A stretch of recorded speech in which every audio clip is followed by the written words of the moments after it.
नमस्कार, public first के खास कार्यक्रम सनातन फर्स्ट में आप सभी का स्वागत है। दर्शकों, सनातन धर्म में महाशिवरात्रि पर्व का विशेष महत्व है। महाशिवरात्रि पर भगवान शिव को प्रसन्न करने के लिए हमें क्या करना चाहिए और किस विधि से पूजा आराधना करनी चाहिए, इन तमाम प्रश्नों के उत्तर जानेंगे प्रसिद्ध धर्माचार्य पंडित अशोक भारद्वाज जी से। पंडित जी, बहुत बहुत स्वागत है आपका। तो पंडित जी, महाशिवरात्रि में रात्रि का क्या महत्व है? देखिए, महाशिवरात्रि तो मैंने आपसे कहा कि महाशिवरात्रि यानी महाशक्ति और शिव दोनों का निर्माण हुआ, तो इसको क्या है महाशिवरात्रि बोलते हैं, लेकिन कहीं ना कहीं हम इसको कालरात्रि भी बोलते हैं जी। ये विशेष रूप में जैसे महाशिवरात्रि का वर्णन आया तो ये शुद्ध सात्विक उसमें आ गया, वैदिक उसमें आ गया, लेकिन कहीं ना कहीं इसको हम तांत्रिक उसमें महत्व देंगे तो ये सबसे बड़ी कालरात्रि भी होती है। तो इसमें क्या होता है, शिव और शक्ति का एक मतलब आपस में मिलन होता है, और कहीं ना कहीं भगवान का ये दूसरा विवाह भी कहा जाता है कि भगवान ने शक्ति को प्राप्त करने के लिए जब पूरी अपनी ध्यान आराधना और सिद्धियाँ सब लगा दी तो ये महाशिवरात्रि के दिन भगवान शिव का ये विवाह हुआ शक्ति के साथ, तो इसलिए इसको महाशिवरात्रि मतलब रूप दिया।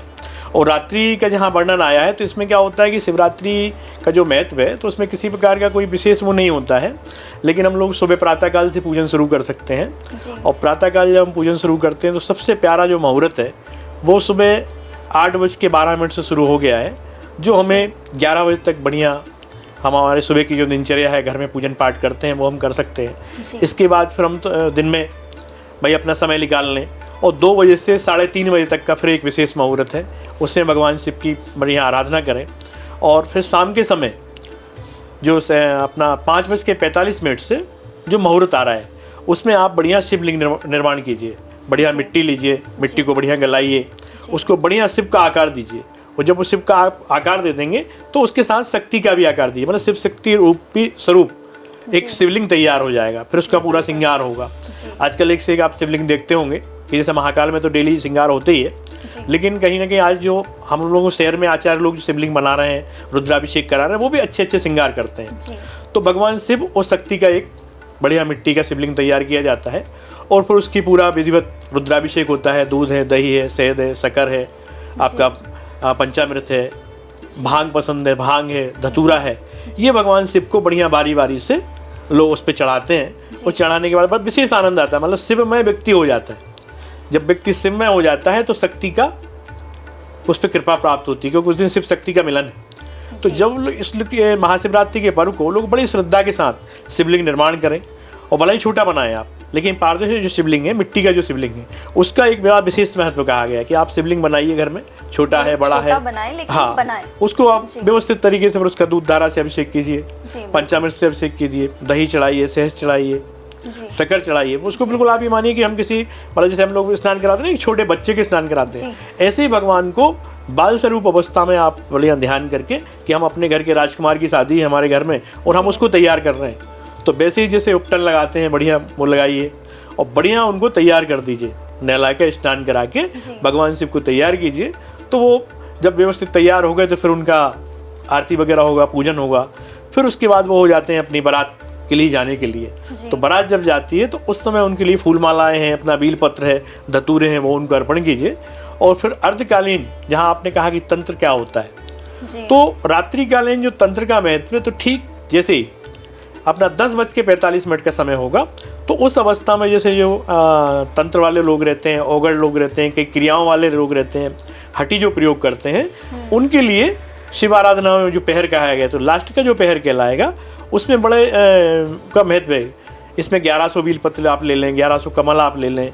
इसके अलावा आप कमल क्यों लें भाई, होता है शिव जी के लिए कमल तो लगता नहीं, लेकिन कहीं ना कहीं हम शिव और शक्ति की आराधना कर रहे हैं, तो शक्ति की महाकाली, महालक्ष्मी, महासरस्वती, तो इसके लिए कमल कहा गया है। अच्छा, तो पंडित जी कमल चढ़ाना भी जरूरी है? देखिए क्या होता है, कहा गया है कि अनुष्ठान एक बड़ा हो गया और पूजा छोटी बड़ी मझोल।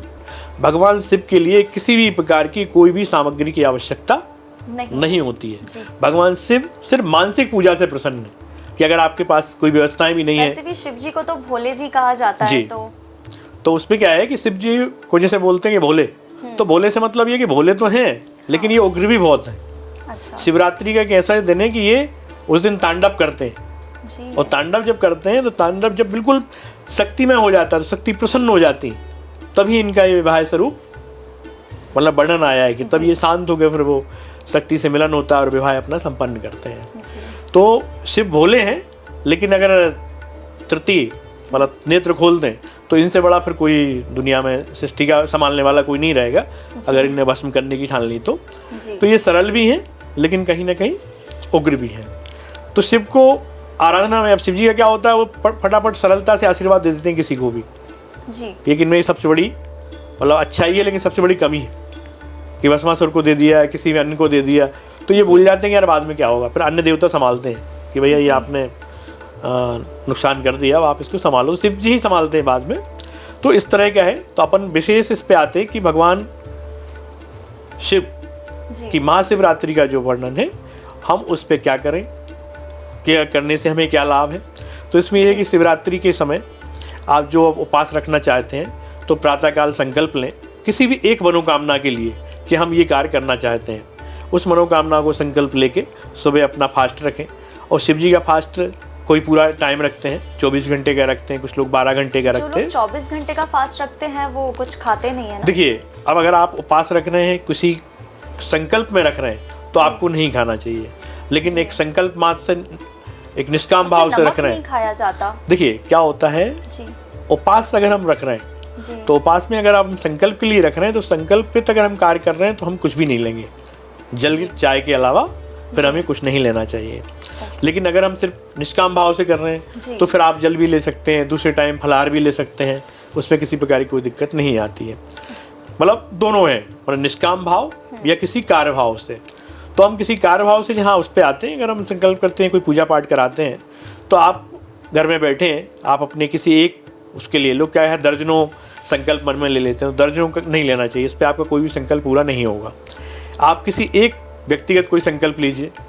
कोई बच्चा अपनी पढ़ाई के लिए लेता है कि साहब मैं पढ़ाई में अच्छा निकल जाऊँ, कोई लेता है कि मेरी डिग्री अच्छी आ जाए, मेरा रिजल्ट अच्छा बन जाए, कोई बोलता है कि मेरा कैरियर अच्छा बन जाए। बच्चियाँ हैं तो बोलते हैं साहब हमारी शादी नहीं, शादी में रुकावट है तो वो शादी के लिए मतलब वो कार्य संपन्न हो जाए।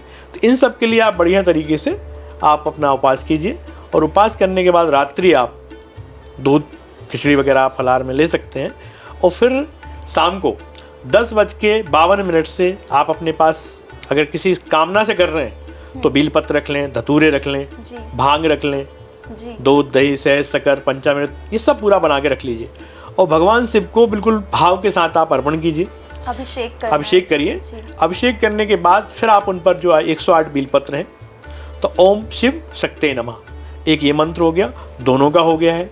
दूसरा मंत्र होता है ओम शिव ह्रीम शिवा, मतलब महाकाली महालक्ष्मी महासरस्वती, और शिव ओम शिव ह्रीम शिवा। ठीक है, तो इसमें ओम में ब्रह्मा विष्णु महेश विराजमान हो गए, बिंदी में भगवती बैठ गई, उस शिवा शक्ति का हम उपासना कर रहे हैं, उनके विवाह का दिन है तो वो हो गए।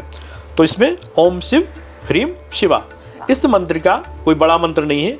जो भी जातक जिस निष्काम भाव से या किसी काम के भाव से इस मंत्र का जप करते हैं, उन्हें शिवरात्रि के दिन इस जप करने के उपरांत कई प्रकार की सफलताओं के योग बन जाते हैं और सफलताएं मिलती हैं। बस उनका भाव ज़्यादा ना हो, लालच भरा ना हो, तो ये कार्य सिद्ध होते हैं।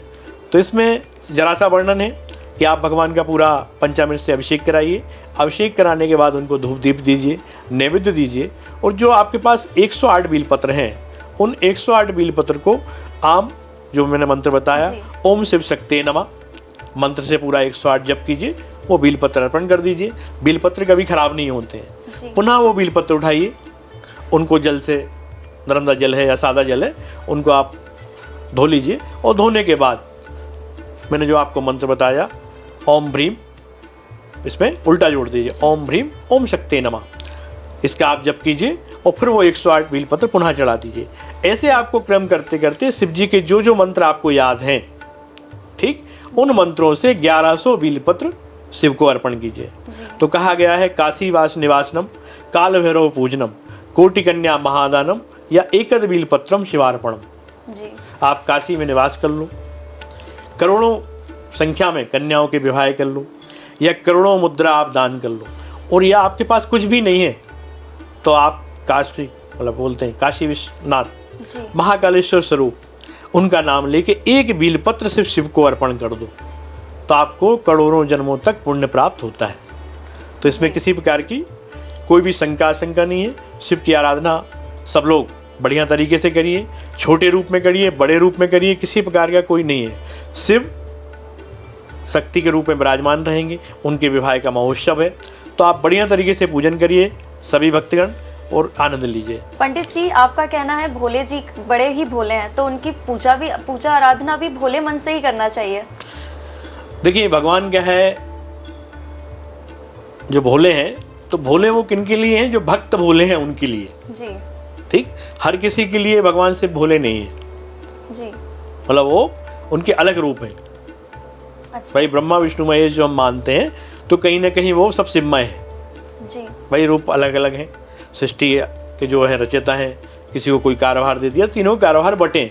लेकिन जब बात किसी भी चीज़ में निर्णय की आती है तो भगवान भोले जिनको हम बोलते हैं शिव, उन्हीं के ऊपर पूरा आता है जी। तो भोले हैं, सरल हैं और इनको आप सरलता से हर उसमें प्रसन्न हैं। आप इनको पानी चढ़ाएंगे जब भी प्रसन्न हैं, आप इनके यहाँ नहा के चले जाएंगे जब भी प्रसन्न हैं, आप इन पर किसी प्रकार के बहुत अच्छे भाव से पूजा करते हैं जब भी खुश हो जाते हैं।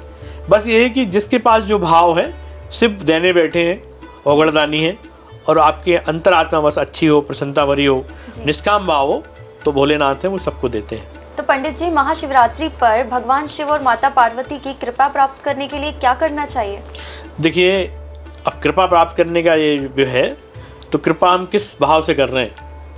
ठीक, कृपा हमें प्राप्त करने के लिए मैंने आपको पहले बताया कि आप कैरियर भाव के लिए कर रहे हैं, ठीक, क्या आप विवाह के लिए कर रहे हैं, क्या आपको कोई शत्रु परेशान कर रहे हैं, या आपके किसी प्रकार के कोई व्यापार में नुकसान हो रहा है, या आपको कोई भूत प्रेत परेशान कर रहे हैं। तो ये सब भगवान के अपने अपने वो हैं कि आप कृपा किस में चाहते हैं, आशीर्वाद चाहते हैं या कृपा, तो किस रूप में चाहते हैं।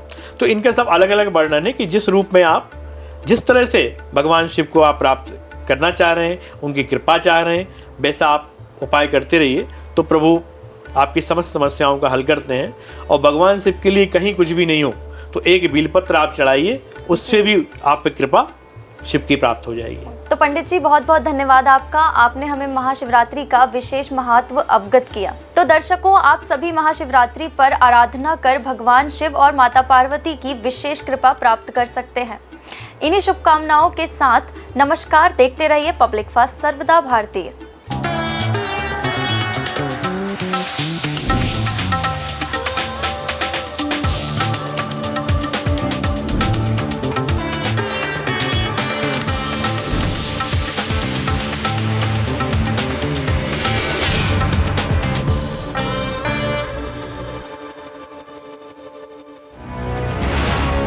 ये है इंडिया फर्स्ट कम्युनिकेशन और आप देख रहे हैं पब्लिक फर्स्ट सर्वदा भारतीय।